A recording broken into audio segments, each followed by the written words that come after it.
All right, good morning and welcome to yet another episode of the Girls Hangout right here on Rapid TV. Of course, you know, we've had quite a delightful morning exploring stories that are happening in and around Nigeria. And of course, at 9 o'clock, the big conversation is centered around the women, the girls. And in fact, over the weekend, I think it was Saturday, we celebrated the International Day of the Girl Child. And in commemoration of that, we had quite an elaborate conversation on Monday talking about the girl child and what is important to ensure that she stays herself. And society supports her, family supports her, institutions support her as well. But today's conversation is a bit more social. And I think either guy or girl, anyone can be in this position. A lot of people have found themselves in positions like this, and yes, of course, that's why we'll be having the conversation this morning. The topic for today is the silent struggle of feeling not enough even when you are doing so much. We're in a society that tends to put you in a position where you have to keep competing here and there to keep your sport. You know, you have to keep competing for literally everything. But it takes a person who is very conscious of themselves to say, you know what, not everything has to be a competition. And even if everything is a competition, I don't get to be in every single competition. You see what I mean? And to have that conversation today, I have two very lovely ladies seated in the studio. Right at my left, I have Adedoyin Favor. Hi, Doyin. Hi, good morning. What's it? Of course, and on my right, I have Nenwarandong Yilmazaka. Good morning. Going through this every single But I got it correctly. Nenwarandong. You got close. You 90%. see? Nenwarandong Yilmazaka. Yes, good to have you join us on the show today. Now, like I said from the intro, there's a silent struggle of feeling not enough. You're doing so much at your job. You're doing so much.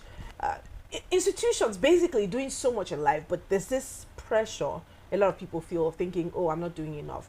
Now, can you tell me about such struggle? Have you been in any one of such struggle before? Okay, so I would say this is basically my life. I mean, Wow.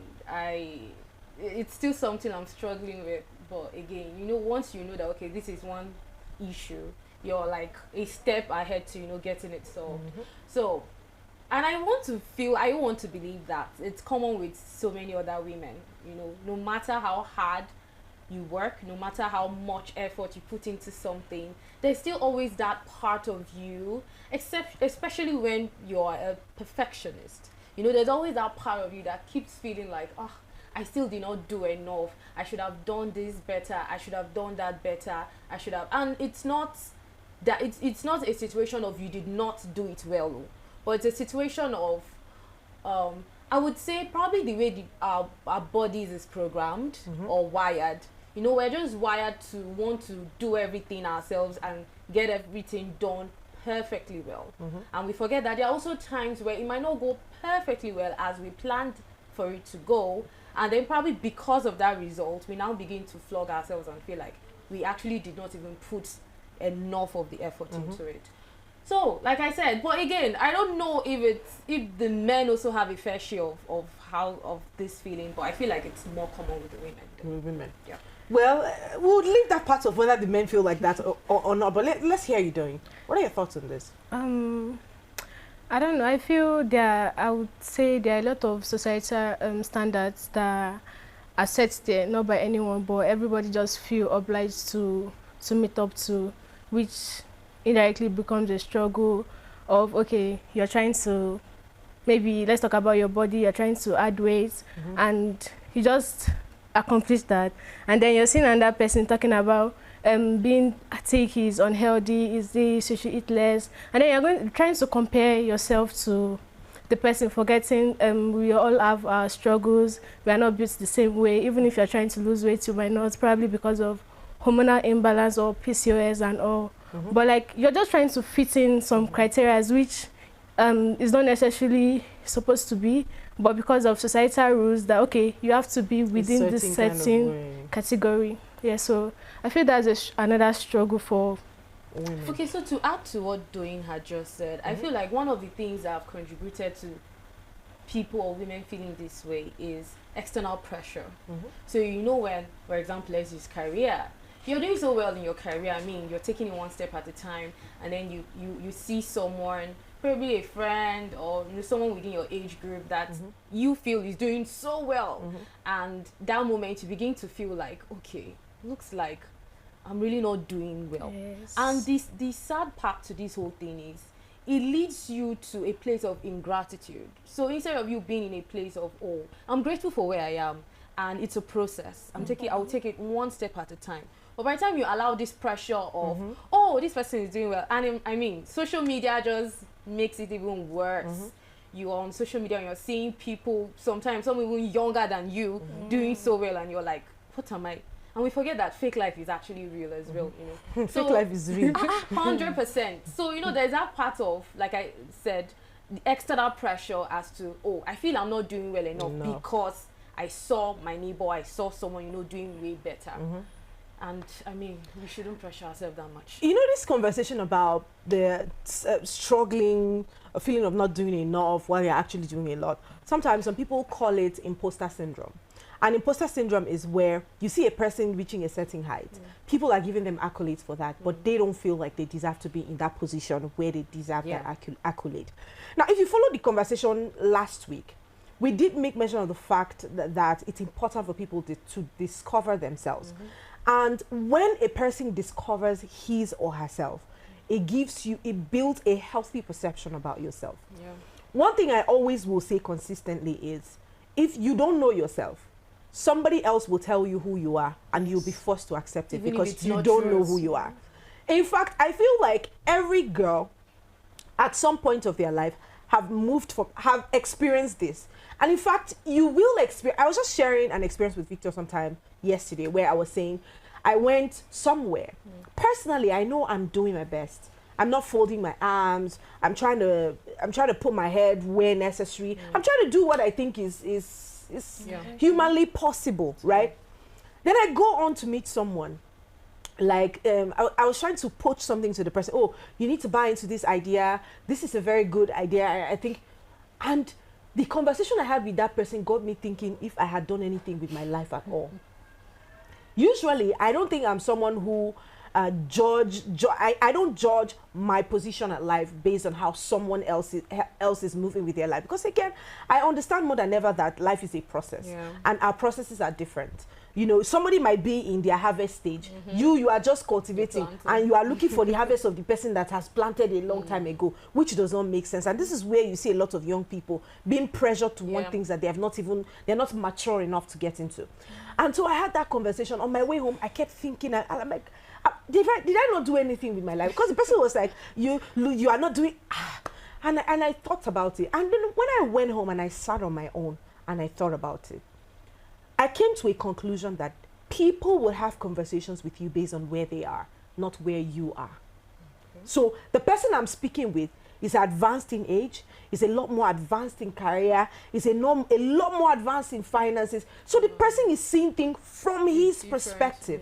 Now, just say that my interpretation of that was that I was maybe useless. Do you know what would have happened to me in the coming days? I will probably be demotivated doing my job. I will probably not find myself involved in the things that I usually will do. So most times, much as I agree that there's this pressure that comes from without, well, and I'm talking by without, I mean social media, your peers, you are seeing people doing things and you're like, am I really making any progress with my life? The most of the pressure comes from within, because people outside will say what people outside will say.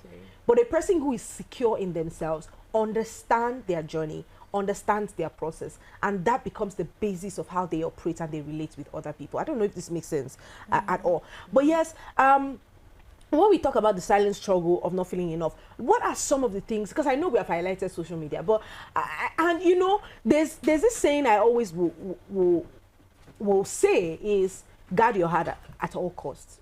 Guard your heart. You go to social media, you are seeing a talking one with a Birkin bag. Yes. If you that is just starting your life, you are feeling depressed because you saw Toke Makinwa with you are a greedy person. Because Toke Makinwa, do you know how many years it took her? She has worked in the bank. She has worked in a radio station. She has hosted programs for Moa Budu. Yes. She has done multiple things. In fact, and currently she's not doing just one thing. Just one thing. Multiple sources of income. The biggest break Toke Makinwa started to have was during COVID. And it was through TikTok. Toke, her influence spread the most during TikTok because she was doing TikTok reels and all of that. Then you, who just finished university, have not even started building your career bricks, all of a sudden think that you deserve to have a Birkin bag as well. So we need to separate it. There's a pressure that is unreasonable. You put yourself there, and it's as a result of greed and insensitivity. Then there's the one that the society will put on you. Your mates are doing this. Why don't you? But in all, if you have a healthy perception of yourself, those things will sometimes they might brush off on you, but it's nothing that you dwell on, as a matter of fact. I would also want to say that this feeling, let's call it a feeling, right? Feeling of not being enough and all of that. Can I say the feeling has a good side to it? Now let me put it this way. Okay. Yes. So, you know, imagine someone, for example, let me use myself as an example. Just imagine me being in a work environment and I'm just doing what I'm just doing, like just doing it for doing sake, and you know, let's just get past it. I feel like this feeling now puts me in a place of, oh, I need to do better. I need to do more. That's what I'm saying. But again, it's something where there has to be a balance to it. So when you are now going beyond being motivated, it becomes a problem. But when you're putting yourself in that space of, oh, yes, I'm doing good, but I need to do more. I need to do better. You know, people easily get comfortable where they are. Oh, I'm doing good here. Let me stay here. But meanwhile, there's so much more ahead. You know, there's so much more to unravel.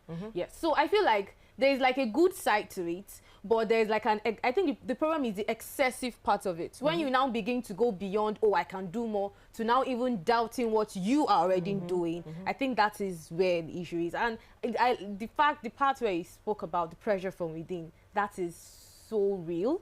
It's very real. So real, because sometimes you just sit and just you and yourself, you're communicating with yourself, and you're just asking yourself, whoa, this thing, are you sure I'm moving? Like, am I progressing? See, and this thing happens. This is a very and real struggle. It happens every morning. Yes, not just mornings. There are days when I just sit and I start recounting. This thing I'm even doing, does it even make sense? Like, what am I doing? Moving forward?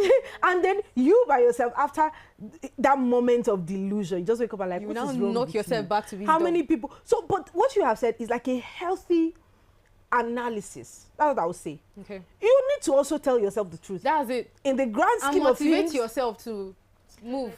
Exactly. In the grand scheme of things, where am I? It's very good to know where you are at every point. Remember, I told you a story about someone that I met trying to.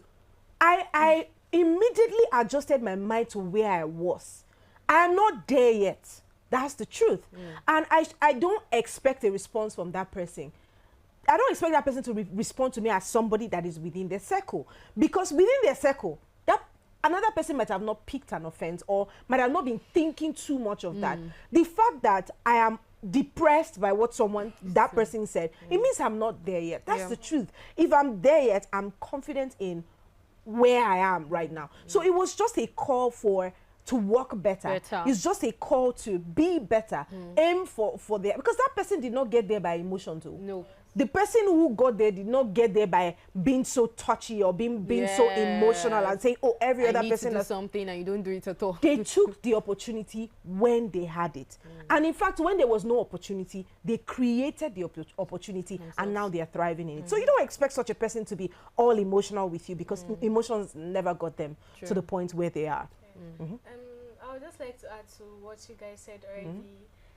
I'll start with being graceful. Absolutely. If you know where you are, where you are coming from, and a lot of people you started with, and they are not even where you are, but you're not looking back at where you came from. You're looking forward at the people you don't know their struggle. You don't know how it came up. You don't know if they're into what you cannot put yourself into. You are just seeing the success. You're not seeing the back story. So with the issue of social media, it has like positive and negative impact, as I said.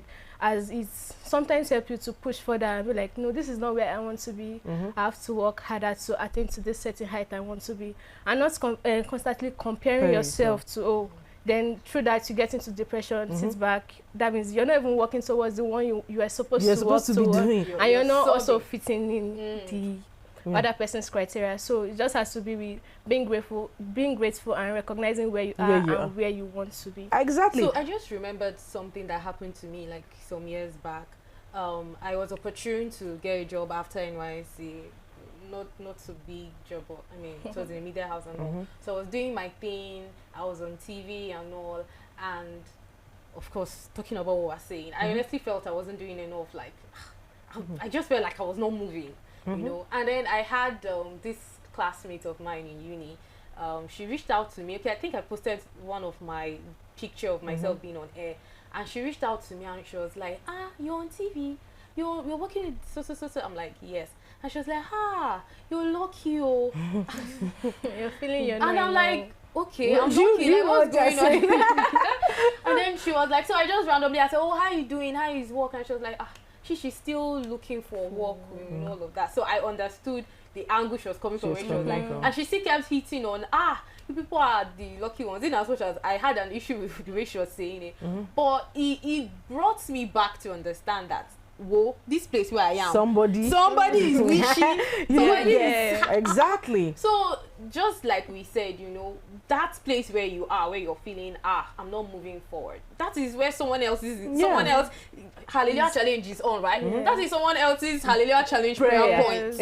And you're at that same spot. So like we said, the healthy part of it is you need that to move, to keep pushing yourself to be better. But again, the excessive part shouldn't be where you should get to.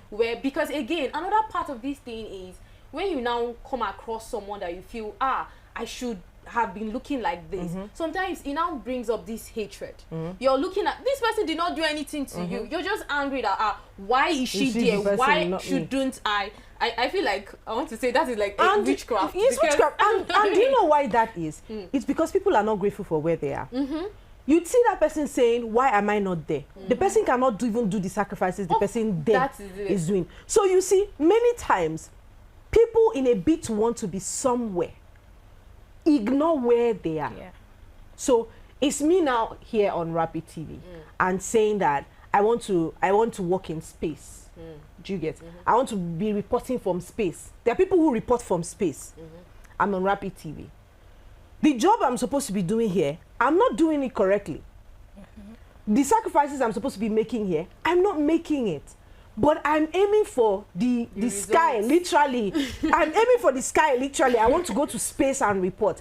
But if I take out time, because that's why I say sometimes it's just greed, sometimes it's wishful thinking, sometimes it's ignorance that make people want to say they want to be where other people are. Because if you look at the struggle that such a person have had to go through before they got to a point where they can now report from space, you might not be able to go through that struggle. So, but you want the result, but you don't want the struggle. You don't want the hard work. Yes, and this is one thing I see with a lot of young people.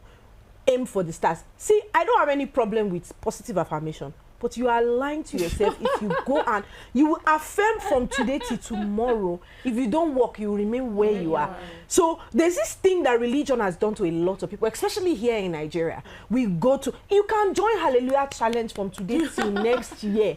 You will remain where you are because yes, there's a labor requirement for success. It's not only about prayer. There's prayer, whatever you believe, there's a spiritual dimension of success, but there's also a labor dimension. The Bible says faith and work. Exactly, a labor requirement. So if you want to buy a Birkin bag, are you ready to work 3 jobs? If you want to buy the most expensive hairs, are you ready to break your back and work 4-5 jobs? Because some people, and you see the funny thing is, people like that, I listened to one of her podcasts and she was saying, the first time she had to go on an international trip, it was money that she has saved over the years. She used to go for that trip.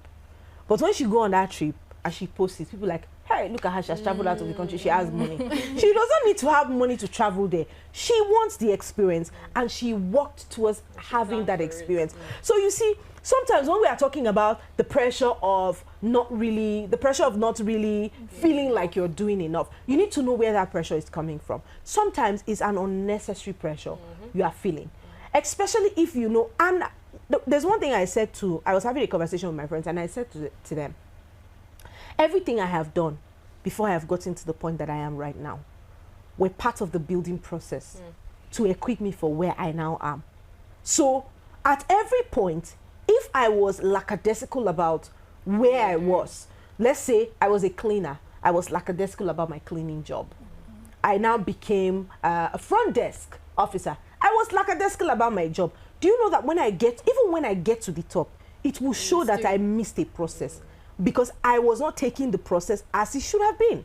So when I get there, I'm at loss for what to do because I missed a step and I missed a process. So you need to be able to enjoy where you are at every point. Would you complain? Oh yes, I complained a lot because you working morning through the clock, morning till night, and you still cannot afford anything.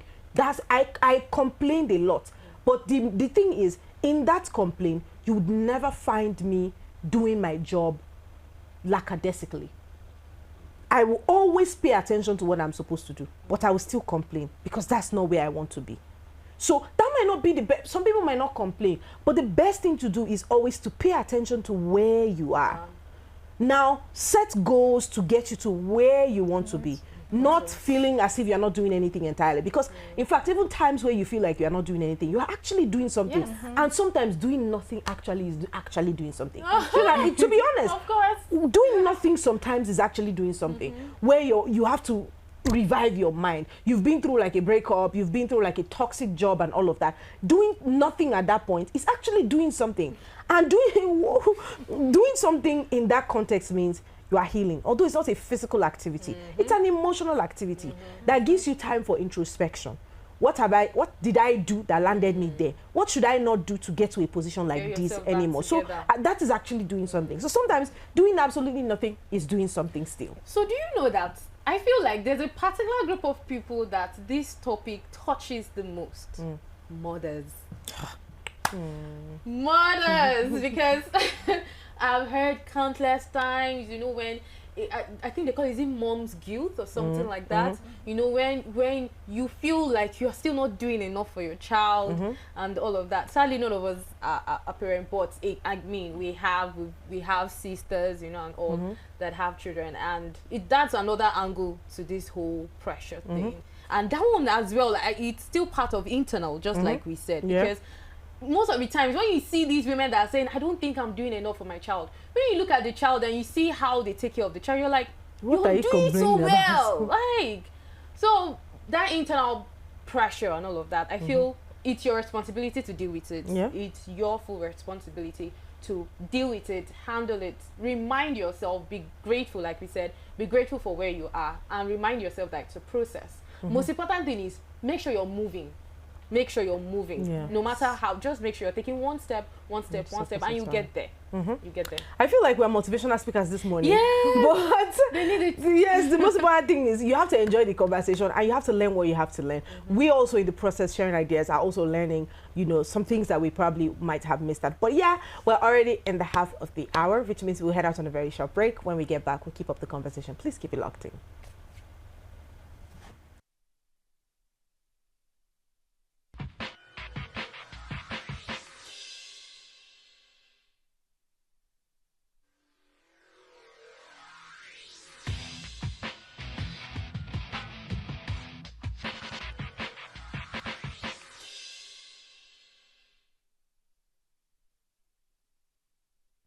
Nigeria's economy, the global market, what does it all mean for you? From stock market insights to global financial news you need to know.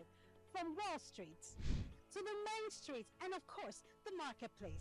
Get the answers you need every week on Business Lens with me, Faith Daffer Joseph, as I bring into focus the stories, strategies, and shifts shaping our economy. No angle is missed as I talk about the business, the people, patterns, and possibilities behind them. Welcome to the Business Lens. Rapid TV, rooted in truth, driven by impact. From the soil beneath our feet to the tables across the world, agriculture is the heartbeat of Nigeria's future. Yet challenges persist: limited finance, outdated methods, policy gaps, and untapped opportunities. The Green Line is here to change that. A groundbreaking weekly television feature that connects policy with practice, farmers with markets, and innovation with impact. We dig deep into the full agricultural value chain, from land preparation to mechanization, financing, food preservation, exports, and beyond. The Green Line isn't just a show, it's a national development platform. Join me every Friday at 11 a.m.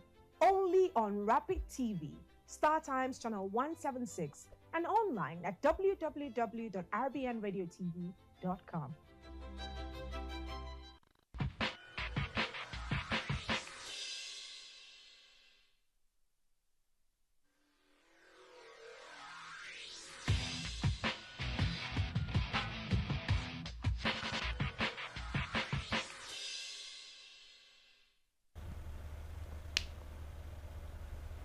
Right, welcome back and thanks for staying with us. It's still Rapid Done right here on Rapid TV, and we have been having conversations centered around imposter syndrome. Some people don't like the name, but imposter syndrome is imposter syndrome.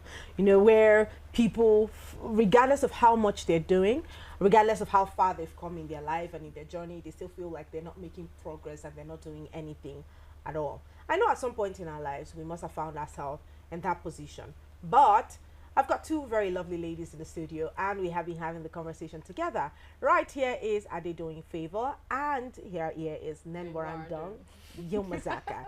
I got it correctly. Yeah, you did. Good to have you join us on you. the show. Now, let's talk from another perspective. Okay. As an African child, there's the pressure that comes from African parents as well. When are you going to get married? You took third position in school. The person that has first, does the person have two heads? Aside from, does the person have two heads? Look at how this person is composing this. You cannot even comport yourself like that. Why are you eating too much? Why are you doing this? Why are you doing this? Questions. And much as we don't like to agree, things like this happens to be trauma response. Yes, of course. Of not feeling enough. Because we are coming from a background where everything that we have done is questioned.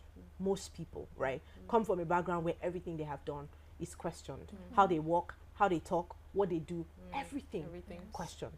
So these people now leaving their family, which is of course a smaller unit, and getting into the society, now come into the society and also carry that mindset of what has happened to them in their community, in their family, and apply it to their daily life.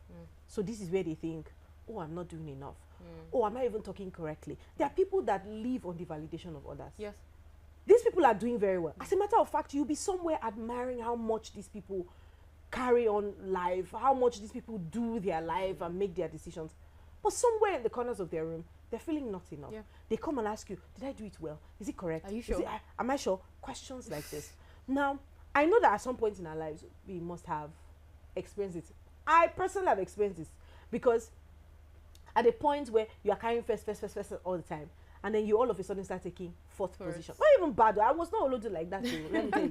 I was fourth, and you have other siblings that are taking first position. And in my house, that's how it is that you will cry because the first then Mr. Biggs was such a big thing at that time. Yeah. Oh, they didn't promise you bicycle. Well, such a big they promised you bicycle. Girls around bicycle. Like Mr. Biggs was such a big thing. So first to third, they'll go out. There's new clothes for them. They hand out Mr. Biggs. Unity Fountain was a big deal then. Like water fountain was such a big deal. They'll go, you will not go. Now, you will either be at home washing plates, or you just be crying and be thinking about your life and preparing for how to pass next month. Now, what that thing did to me, although some of these things can have positive and negative impacts, I went to school throughout my university days. I used all my life to prove a point that I was not a dundee. Like, you go to school, like every time, everything is automatically a competition at school. So I was always, and I will pass, that's the truth, because I have a target. and my target is to be the top of the class. Not necessarily because I wanted to know what the teacher was teaching, but because I just wanted to pass, because I wanted to prove a point. I found myself doing a lot of that in secondary school. I went to the university, I was doing a lot of that. Until one day, at the university, I sat, and even when people are saying, oh, you are so smart, I'm like, no, that's not true. That's not true. It's not like I wasn't told I was not smart, but because there was some conditioning of you always have to come top. But that's not true. Life does not work like that. You fail sometimes, you lose sometimes. And in those moments, you find the strength to move on. So that's created like that kind of competition over again until I grew up. I started to understand things, and I'm like, please, that pressure, I don't want it. Will I try my best to? And that has put me in a position where perfectionism is such a thing for me, even right now. I don't want things to not go right. As long as it depends on me, I don't want it to not go right.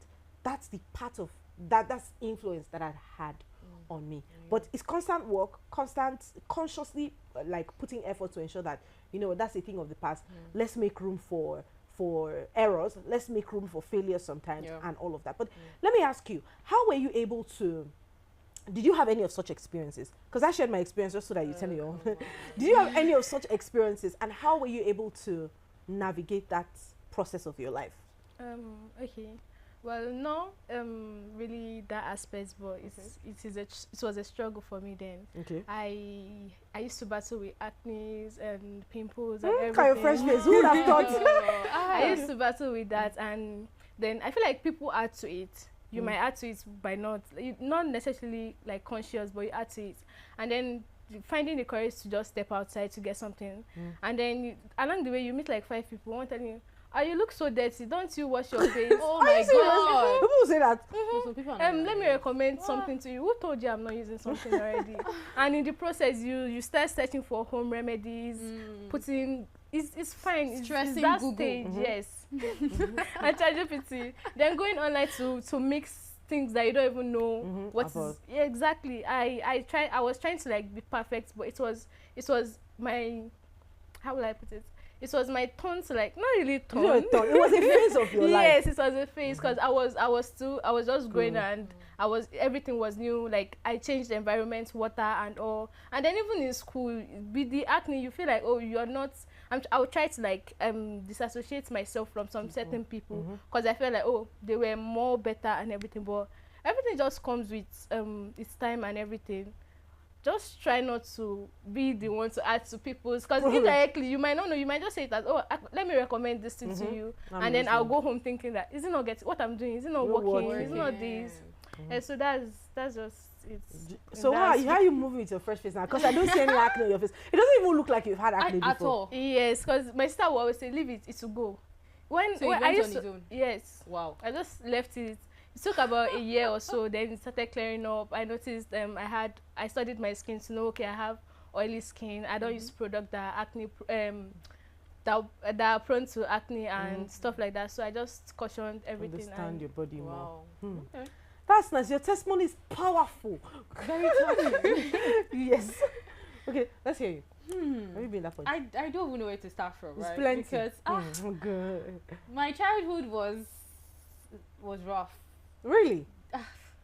My childhood was rough. So when you were saying yours, I was just thinking, and I'm like, wow, where do I even start from? See, do you know the funny thing about that time? Nobody put me in that pressure. There was nobody that there was nobody that put me there. I was the one who put myself there. And imagine all the times I was even saying, I don't know maths. I don't. I don't.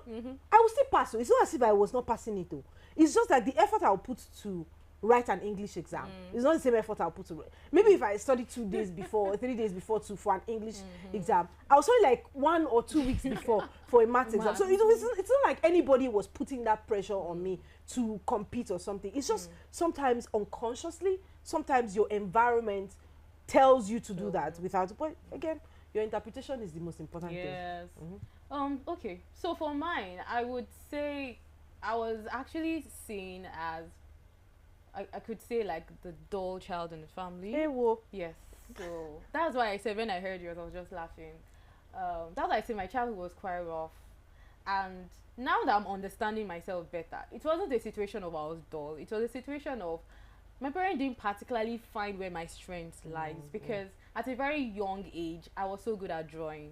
I could remember my siblings would come back from school and they give them assignments to draw cockroach, draw this.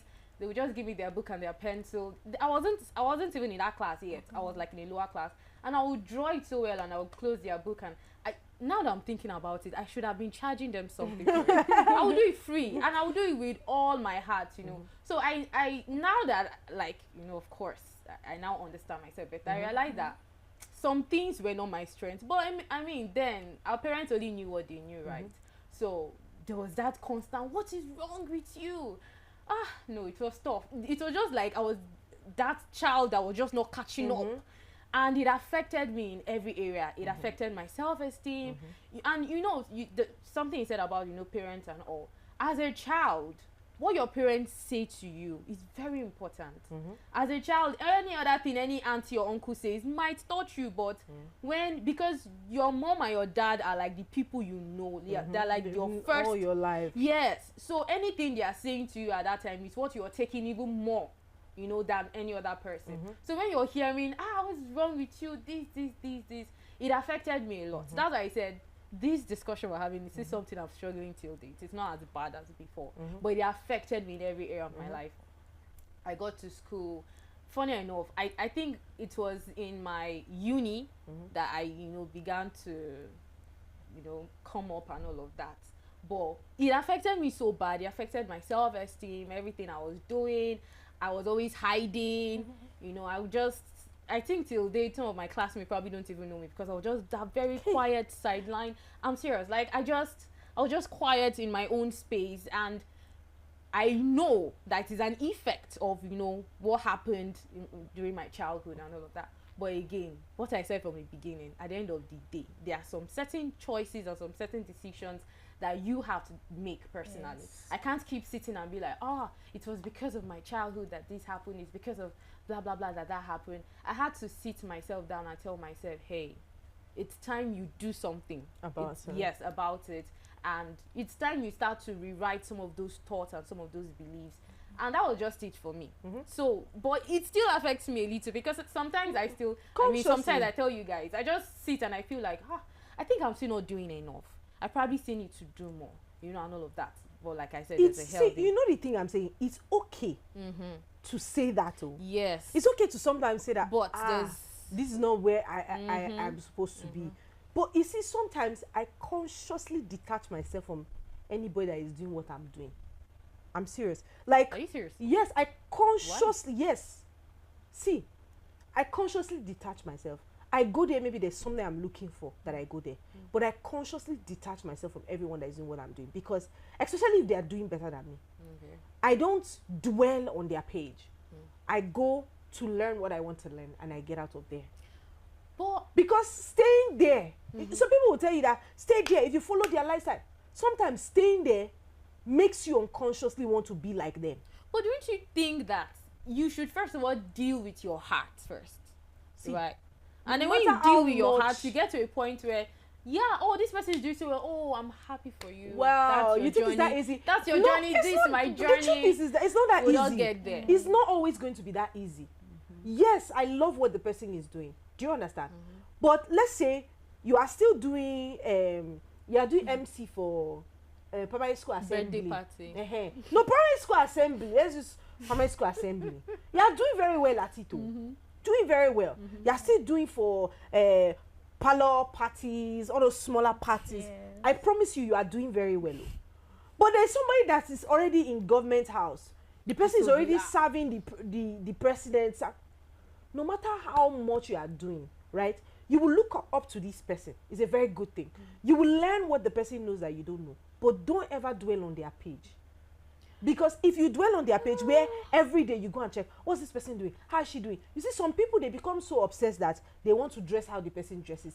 They now want to start talking how the person talks, using the person's lines. So you can see, if you speak to this person, you know that this person is watching this person. Yeah, he's trying to mimic. Exactly. No originality but anymore. It has two ways to it, because that's what I'm saying. You might go to their page to feel, okay, I want to do better, I want to learn something, I want to improve myself. And other way, you can go there because you want to be in a, what is this person doing now? Oh, I need to plan ahead. That's what I'm saying. So it's different, but still. It's still I'm saying that I I'm on the other side. Somehow I go with. I'm on the other side of the coin, because now if you check my Instagram, right? No, your own matter is very different. Wait now, You know, let me talk. Wait. I'm very particular about the people I follow, right? And I'm very. That's why you will not see me following some funny skits guys. If I'm following you, it is there's something sensible about what you're doing. But most of the people that I focus on following on Instagram are people that are doing what I want to do and are where you see that's why I say I'm on the other side, because wait now, and so far it has not changed anything. They are where I want to be. Now for me it is a motivation, right? Yes, I look at them and I just unconsciously want to know what they are doing. Now of course I think you guys already know I love filmmaking and production and all. I follow these guys are into it, and on Instagram I get to see their new production. I see what they are doing, the BTS and all of that. I'm watching, I'm learning. I cannot now say, okay, because I'm following Kunle Afolayan, who I love so much, I'll now say, oh, me too, let me start wearing a direct fabric on everything, let me tell you something, and do this and be speaking like him. So let me tell you something. This is easier when the margin between you and that person is very wide. Do you know that?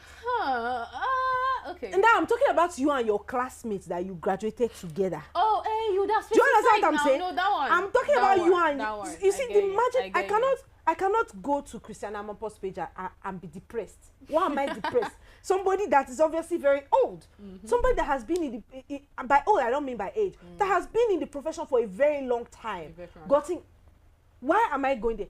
Now, deceive yourself till tomorrow.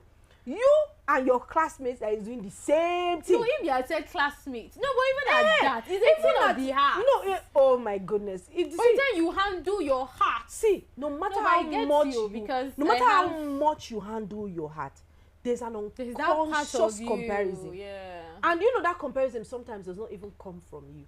You will have people tell you that, but you can do this thing better than this person. Look at where the person is. You have to guard your heart. Better in school. How come this is? So you have to guard your heart at all times. And at times like this, what I do is, rather than follow the person on social media and put on notification on their post every time, I won't do that. I will rather go to YouTube where they have a course teaching. I will intentionally know whether they have a course. So it's not by following them on Instagram where they are now. So I will intentionally search for their content.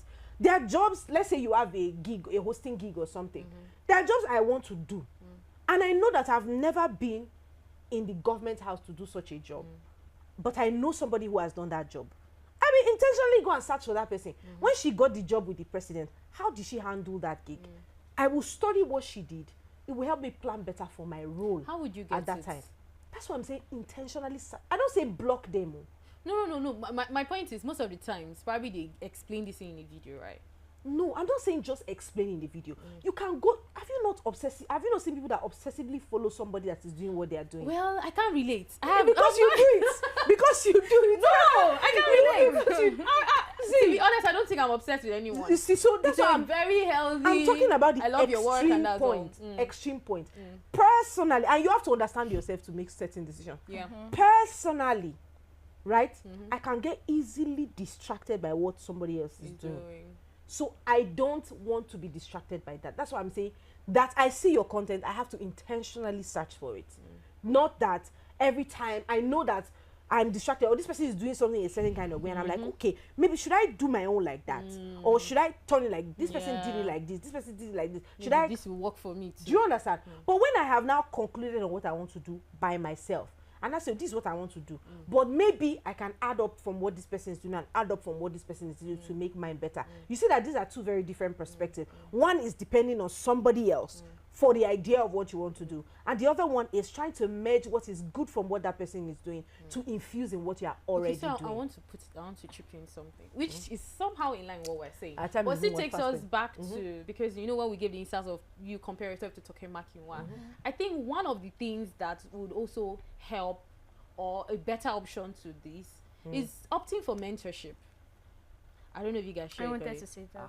Because because what you're trying to say from the way you're putting it, is still, if you ask me, I would still say it's still indirectly being in a competition with the person.